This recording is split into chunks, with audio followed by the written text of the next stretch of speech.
The covert narcissist's brand of love, loyalty, and commitment.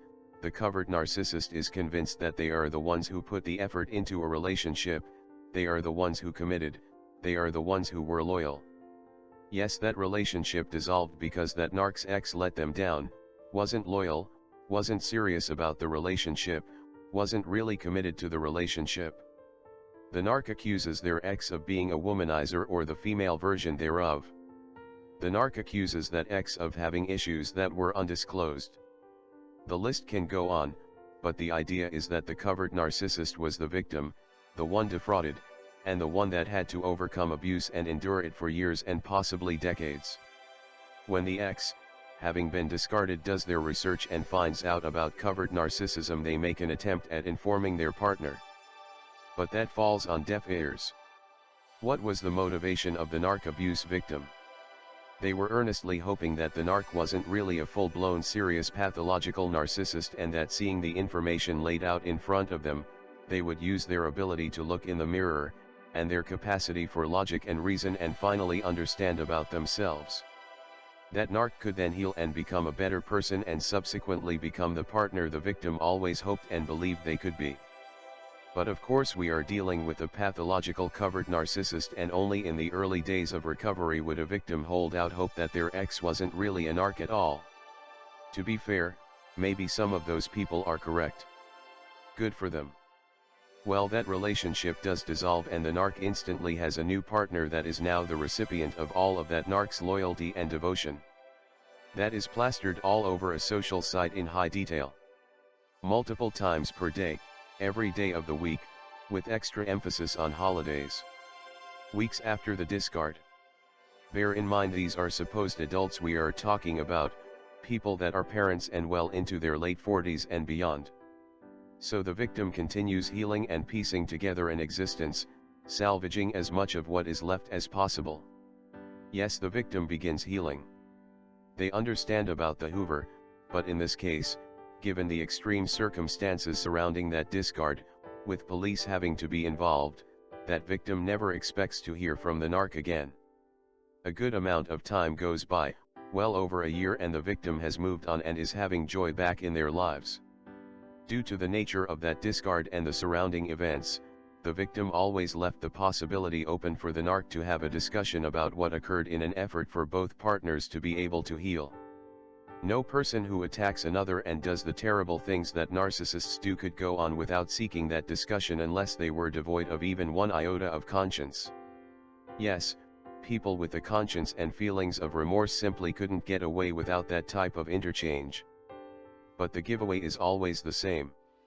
The narc proves themselves 100 times over by having a total lack of conscience or remorse, and the fact that the victim has moved on and is doing okay doesn't sit well with the narc. A whole video could be made about the warped, bizarre interchange that occurs when a narc decides to hoover a victim on a social site in typical narc fashion. Yes, that narc throws every curveball, uses every narc tool in that bag of tricks, and begins with an attack on that victim, literally trying to tear them to shreds. Being that the narc attacks as an anonymous commenter and deliberately engages in misdirection, making incoherent and illogical statements to confuse further, it takes a bit of time for the victim to sort things out. But just enough information is given for the victim to know, after a week of pondering the dozens of allegations, charges and assertions made mixed in with actual facts of the relationship, that yes, it was the narc ex in person.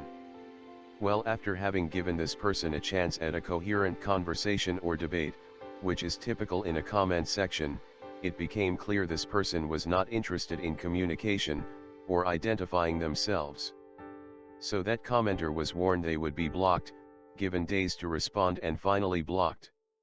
That interchange gave a brief glimpse into the mindset of a covert narcissist, now seen from the perspective of an informed victim that has moved on. Well, that narc had apparently been paying attention to the videos and had been doing their homework on narcissism. So here is the story from a narc's perspective. The victim is the true narcissist. The victim was never serious, had any commitment, or loyalty. The victim was a womanizer. The victim was an abuser, a manipulator, a liar. The victim had all of the issues. Never was love mentioned, maybe because the narc couldn't find a way of making a convincing argument for their own love, or maybe because the narc doesn't even comprehend the key role that love plays in a genuine relationship. Initially I thought this person had a case of mistaken identity, because the ex-partner she described and the words she put into that person's mouth were never uttered by me. But no, she insisted it was me. So anyway, all of that person's allegations were addressed, but the reality is that person didn't really want a discussion at all. So they were sent on their way. Here is the narc's perspective on love, loyalty, and commitment. The narc views loyalty and commitment and love as things that are given to achieve a goal. They aren't real, only fake representations of the genuine emotions that normal people display. That love and devotion only really go as deep as lip service. But the narc has done a good job of mimicking others that they observe, and why would a prospective victim ever doubt the sincerity of a grown adult when they displayed all of those emotions just like any normal person would? Yes, that narc was a bit too eager to give that love, devotion and commitment. A skeptical victim would try to inform the narc that they were not the perfect person that the narc made them out to be. The narc's response would be yes, the narc knew the target wasn't perfect, but those imperfections were part of what attracted that narc to the victim. When a future was laid out and finances were to be discussed, again the narc really wasn't interested. Things would be made to work out. So the victim is told time and time again to relax, this was real. Yes, that narc was fully committed to the victim for a lifetime. Yes, that narc was the victim's forever, and after months and over a year telling the victim those things, the victim did relax and believe it. This is just one version of the many ways that narcs idealize their prey. So how does the narc's version of love, loyalty, and commitment differ from that of normal people? Yes, we know it is fake, but how can you tell? Well, in a normal relationship, loyalty is earned, based on time together and a genuine interchange of ideas and reactions to the challenges that are presented to a couple.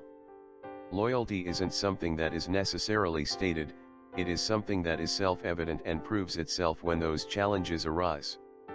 The very definition of loyalty is to hold firm in your commitment to a person and a relationship in the face of adversity and challenge. The narc's brand of loyalty is very different. The narc's loyalty is the type that is given by words and is presented suddenly with no merits to a new partner, otherwise known as the fresh supply. Commitment is similar. The narc professes commitment when it is convenient for them, to the new idealized supply. Commitment is again one of those things that is earned and carefully entered into.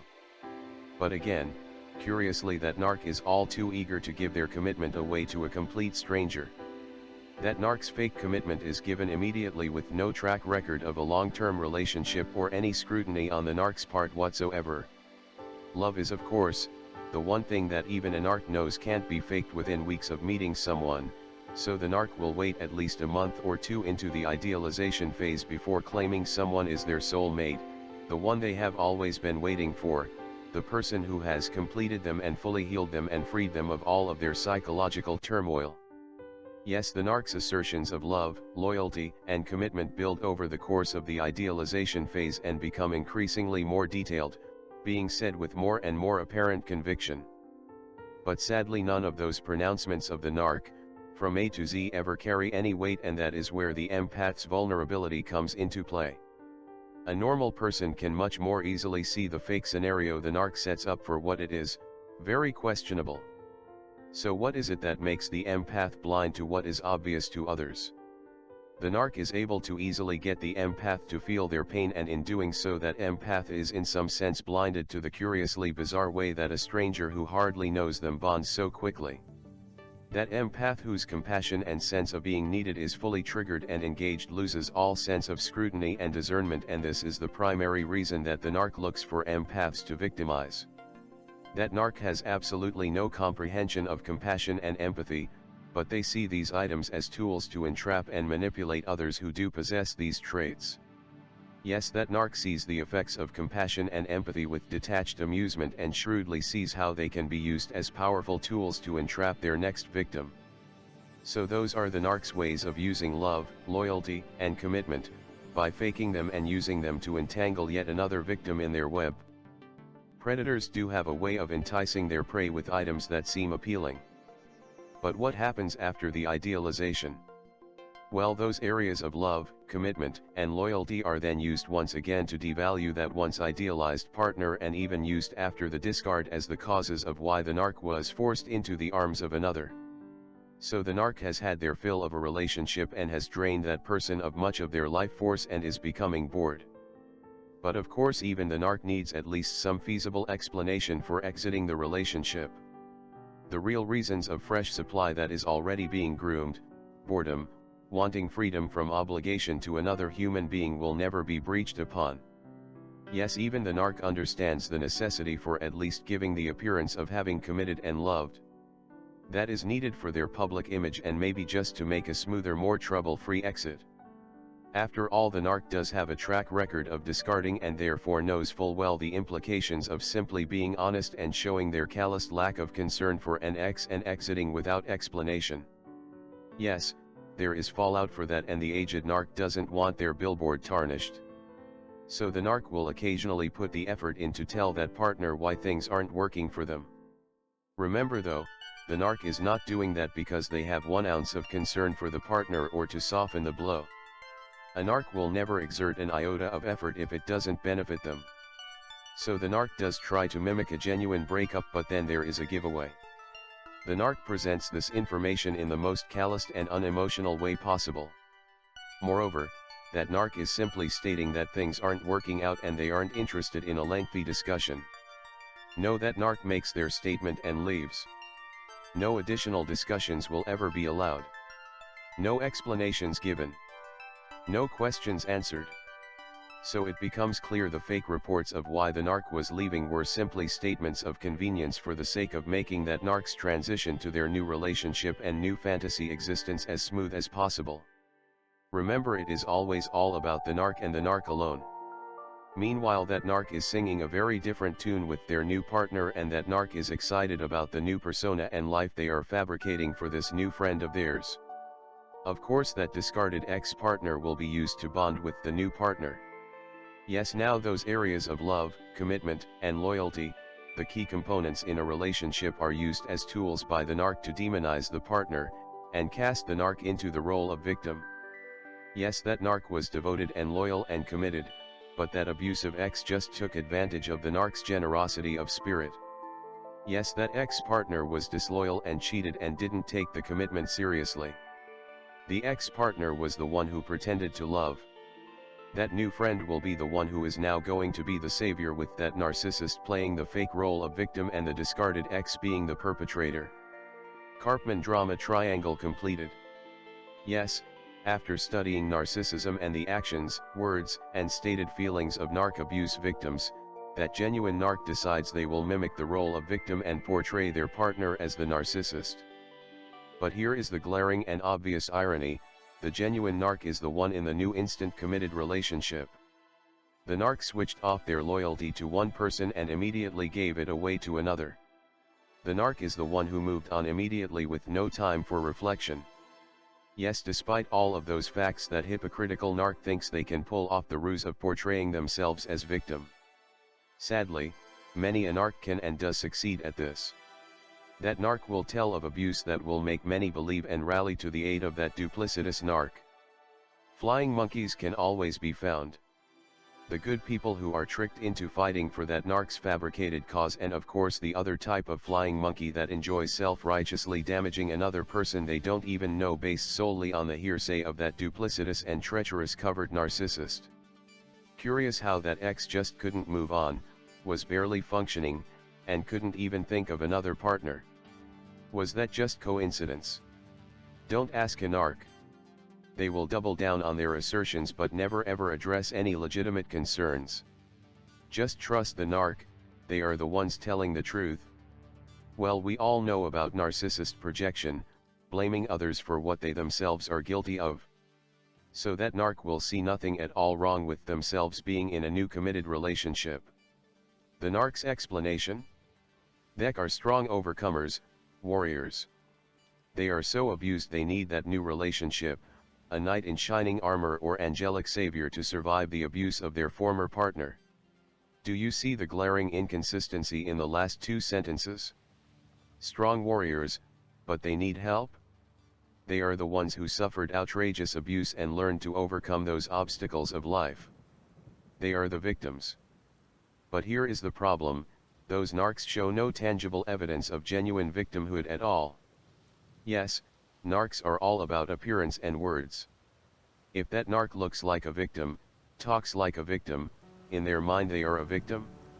It is substance, truth, and facts that are lacking in the narcs' arguments, and that is why no scrutiny of their victim status is ever allowed. Yes, just trust the narc. Well, the empath did. The empath believed. The empath cared and invested everything into that covert narcissist. The empath lost all of their investment. What about the narc? What did they lose? Nothing. Sadly, not even a night's sleep. They simply moved on and enjoyed another fake relationship. At least we know it was fake on the narc's end. So the narc comes back as an alias, refuses to confirm their identity and have an honest two-way conversation. Then goes on a diatribe telling the victim they should get over it, move on, stop blaming someone else for their problems. That part about not blaming someone else would be very sound counsel if given to a covert narcissist. The problem is it is the narc giving that advice. The very same person who committed those heinous crimes against another person's psyche. Yes, I am sure a rapist, a thief, and a con artist would all tell their victims to not blame someone else for their problems and to move on. Here is the fault in that argument: covert narcissism does exist, it is real. It destroys people in 1,000 different ways. Victims dwell on the individual who destroyed them, not to shift blame, not to avoid responsibility, but because they have been severely traumatized. Those victims didn't choose to be a victim or even want to be one. That status was bestowed upon them by the covert narcissist, who wants to pretend that what they did wasn't anything at all.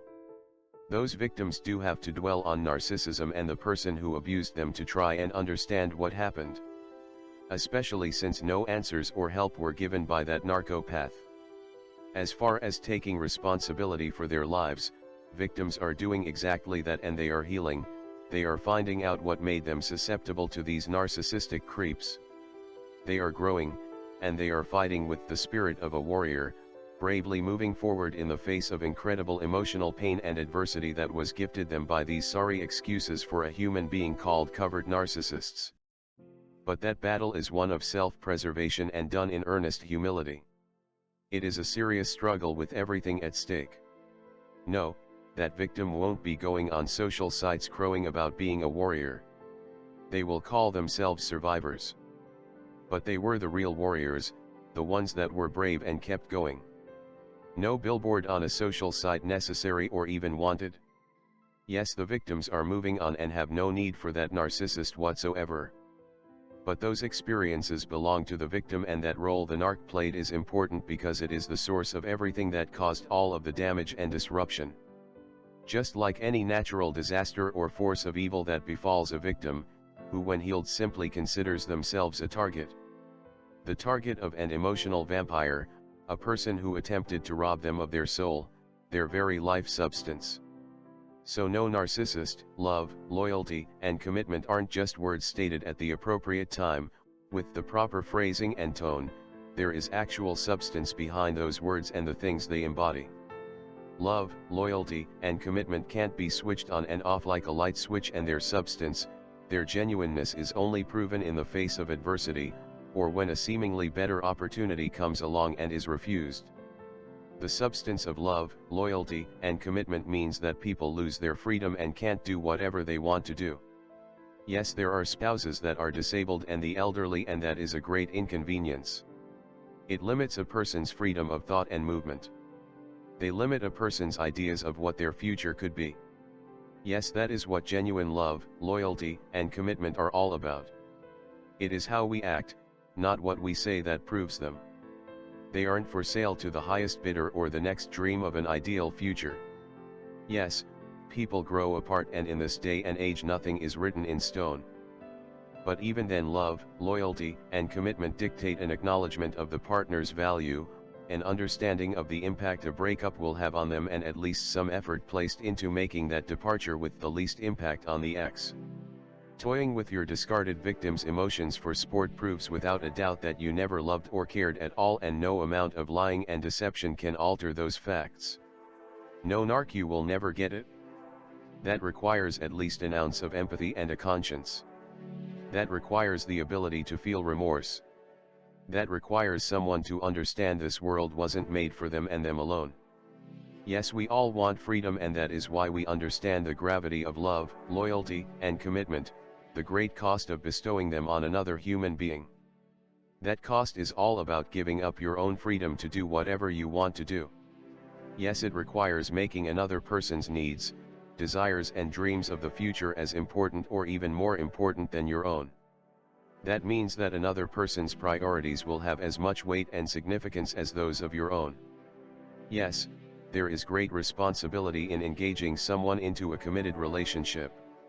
So love, loyalty, and commitment are given seriously and very carefully, with the full knowledge of their impact on the other person. No, they aren't just fake to get a relationship and have fun. Yes, the narc will continue to insist that they were the ones who loved, had commitment, and loyalty, but the very definition of those items means they need to be proven by actions, not words and gestures. So think about your actions, narc, and that of your victim, and then try to convince yourself you are the one who loved. No problem for the narc, they will simply fabricate their own actions of love and loyalty and fabricate the disloyalty and lack of love and commitment of their exes. Okay. Well, narc, here is a concept that only those of us who have taken responsibility for another human being, and even an occupation for that matter, know, and you will never understand. True freedom comes from standing by someone and limiting all of your possibilities. The freedom of the narc is slavery. They are a slave to their appetites and to that endless belief that the grass is greener and the new relationship or job is brighter on the other side. Sad. Thank you for watching. Comments are welcomed. Peace be with you.